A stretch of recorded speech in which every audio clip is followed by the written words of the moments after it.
Ils ne seront plus jamais des collégiens anonymes. Des élèves de 6e ont participé à la rédaction de la Déclaration européenne des droits de la planète et du vivant.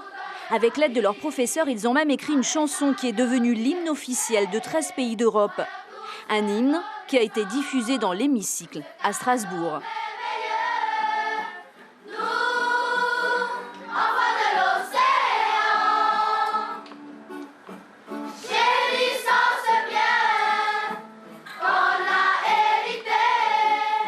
Chaque jour, il y a des animaux dans l'eau qui meurent à cause de nos actes, c'est-à-dire la pollution.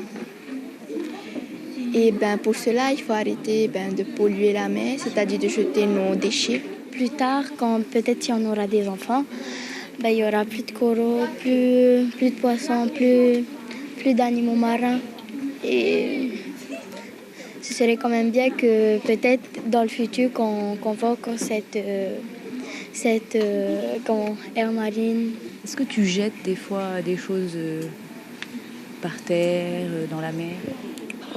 Oui, avant, mais plus maintenant, comme je sais les conséquences de cet acte.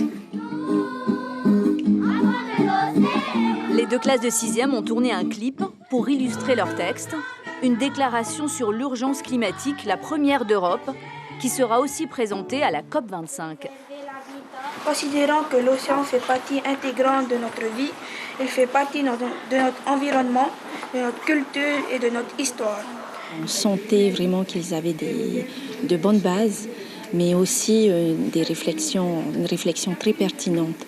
Donc ça nous a touchés puisqu'on ne s'attendait pas à ce qu'il y ait d'aussi bonnes propositions. Ce qui m'a vraiment émue en fait, dans toute cette histoire, c'est que les idées, elles viennent vraiment des élèves. Nous, on les a juste aidés à mettre en écriture leurs idées. Donc les idées, c'est vraiment... Ils étaient vraiment concernés. Oui, ils sont très concernés par ce projet. Ces 2 classes, ils étaient à fond dans le projet pour la chanson, pour le préambule et pour tous les articles. Ou quand les enfants de l'océan se mobilisent, même à 18 000 km.